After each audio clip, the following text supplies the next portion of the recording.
And then the craziest thing, right as these giant spikes are about to penetrate my very soul, I hear the loudest shrieking sensation, not in the trip, but in real life. I hear, "Ah!"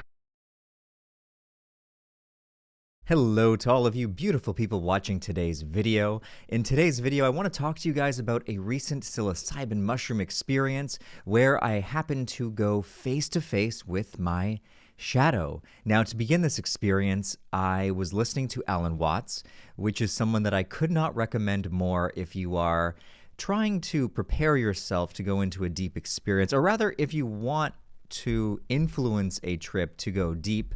There's a huge debate whether psychedelics are primarily used for growth and healing or if they can be used recreationally. Now, personally, I don't really see much of a problem with using them for either or because we are humans and part of our existence here is to enjoy the dance of being human, as Alan Watts would say. But if you do want to partake in a very intense, deep, meaningful experience, I think there's no one better than Alan Watts to guide you through that journey. He gets you to think in a very different way.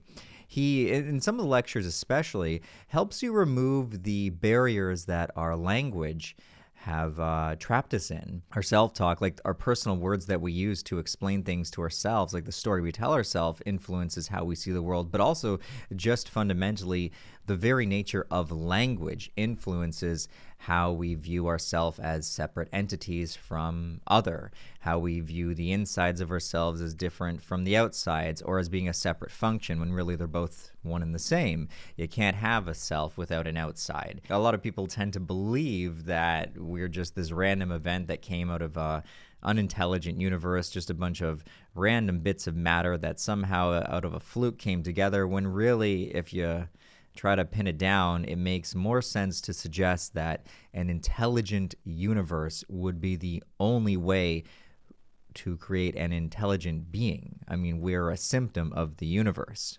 And in the same respect, the universe is a symptom of us. Now, think on that for a while. Anyway, so you can see how listening to Alan Watts and being influenced by his thoughts can largely direct a trip in well, I would say the direction of personal development and growth, if not philosophical thinking, and helping you find some new insights into the natures of reality. So I went into the experience with his lecture playing, which was fantastic. Now, the dosage used was only 2.5 grams of some psilocybe cubensis, either Golden Teacher or B+. I'm not sure the exact strain. I would say they were relatively averagely potent. Myself and Jasmine have discovered that that dose is great for personal development because you're not really too far gone. You kind of have one foot in reality and one foot out of it at times, and just as life is an expression of ons and offs, like you can't have death without life, you can't have up without down, this trip with mushrooms also, they generally follow the same pattern. It's almost like it breathes, as in it kind of like sometimes you go through these waves where you feel like you're on and then it's like, oh, now I'm back to normal. And then a wave will hit where it feels like you're really on and then you're back to normal. So you kind of just got to ride out the waves. And some people find this very intense and difficult to handle because you could hit one of those down troughs and you're like, oh, yeah, I guess the trip is over. I'm feeling pretty sober. And you can make a split-second decision, like, say, leaving your house or going out with some friends. And then all of a sudden, the wave picks back up again and you're high on a peak and you're like, oh shit, what the fuck was I doing? It's generally, especially with mushrooms, it's not just this steady stream. Like, it's not just a steady, intense trip. It goes through peaks and valleys. This will lead into my story. So I was having a pretty, relaxed experience. I was feeling a general sense of openness. My entire body kind of felt like it was vibrating, like it was going bzzz. It was generally a pleasant feeling, and things like bananas with peanut butter on them were absolutely delicious. You get a banana, peel it, throw some peanut butter on it, get some honey, maybe even a little bit of cinnamon, and that is the absolute most incredible food you will ever taste on mushrooms. I actually ran to my partner, who was, sober trip sitter. I was like, if God existed, this would be his top choice. Food of the gods right there, Terrence McKenna. Banana, peanut butter, and honey. Holy shit. It was a really gentle experience, and I was thinking, wow, that's it? Let's listen to some freaking music. I mean, I guess I'm in for a fun ride.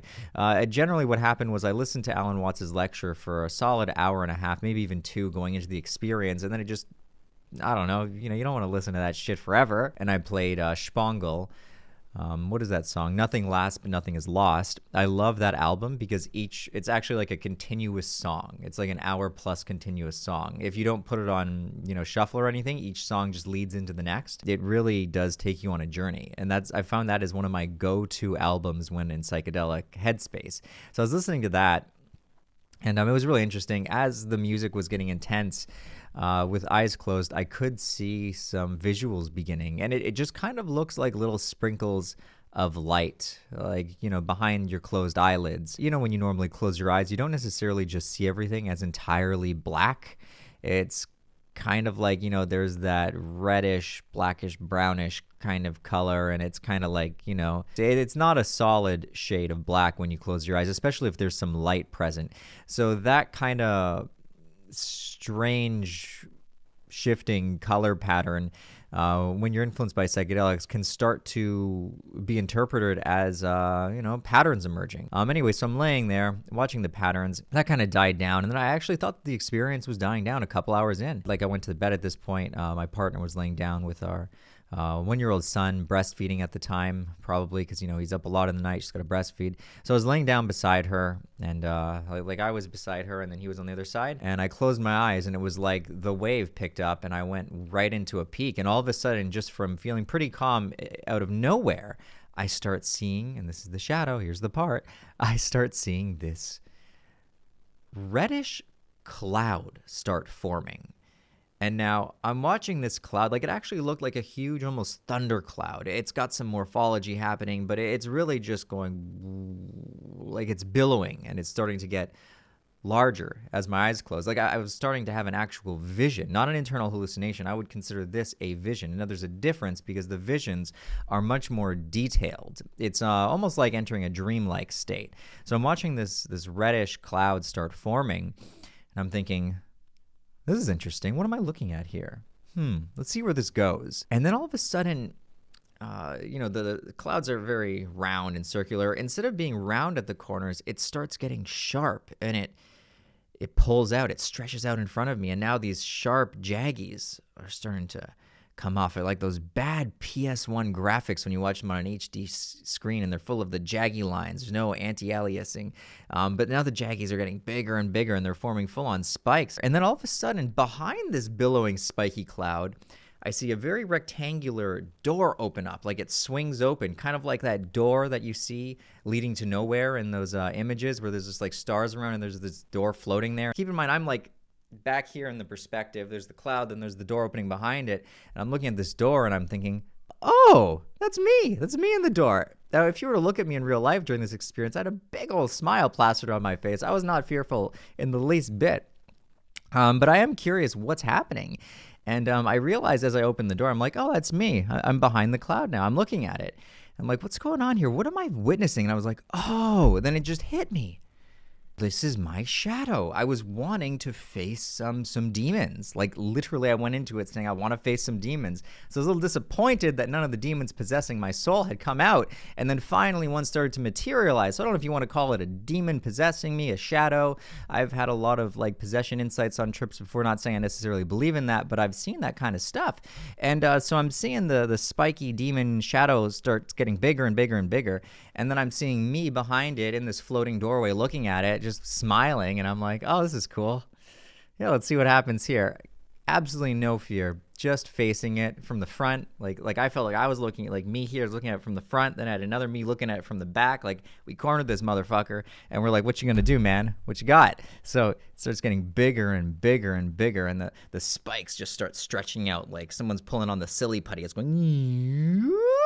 Now the spikes are starting to come towards me, almost like it's getting ready to pierce my soul. Like a trident's gonna stab through me and spike and throw me on one of those walls, and I'm just gonna be like, blah, like my body's hanging off it. That's what it felt like it was doing. It was coming at me full force, but it wasn't like going fast. It was just slowly getting bigger and bigger and bigger as the spikes elongate and threaten to pierce my very existence. And I'm just like calm, smiling. Oh, this is a cool sight. What's it going to do? What's it going to do? What's it going to do? When I say closer it gets to me, it's almost like it just kept getting bigger until the spikes, like they actually felt like they were about to come into me, and I'm like now I'm starting to anticipate it because it's getting real close. I'm like, oh, what's gonna happen when it hits me? I'm kind of looking forward to it. I'm like, this is neat. Let's see where this goes. And then the craziest thing, right as these giant spikes are about to penetrate my very soul, I hear the loudest shrieking sensation, not in the trip but in real life. I hear, ah! My eyes snap open and I'm like, what the fuck? 1-year-old son wakes up. It wasn't like he was rustling about to wake up. All of a sudden, he just like, ah! Like shrieked and then falls straight right back asleep. And he shrieked precisely when the spikes were about to impregnate me. The f does that mean? That's weird. I don't care who you are. That is some bizarre timing. Why do I always get phone calls when I'm doing these videos? Go away. That was an interesting experience. What does it mean? What does life mean? What does any of this mean? I don't know. I am not the right person to answer those questions. I don't feel like I'm qualified to answer those questions, but I do feel like I'm qualified to share this obscure experience that I had on a very light dose of mushrooms. And yeah, this is what happens when you explore and you ask these certain questions going in. Like I did ask, like, hey, I want to face some demons. Let's see what happens. And I wonder what would have happened if my son didn't scream waking me up. Because as soon as I woke up, I was like, well, that's weird. I closed my eyes to try to get the vision to come back again, and it was gone. Didn't see it again. And basically the trip just ended right then and there. So maybe there was a demon in the room. And, you know, kids, he's like 1. He sensed something. I mean, I don't care who you are. That's a weird coincidence. There's some correlation there. There is some demon possessing my soul. And I don't know if he's gone, or I don't know, maybe it was my shadow. I don't know if my shadow has been faced. I don't know if you ever can fully face your shadow, but I do know that facing it without the fear and just, you know, in a really relaxed, calm, not being affected emotionally by it kind of state, really dissipated all of its energy and power that it had over me. And since then, I have been feeling pretty damn good. If you enjoyed this video, make sure you leave it with a big thumbs up.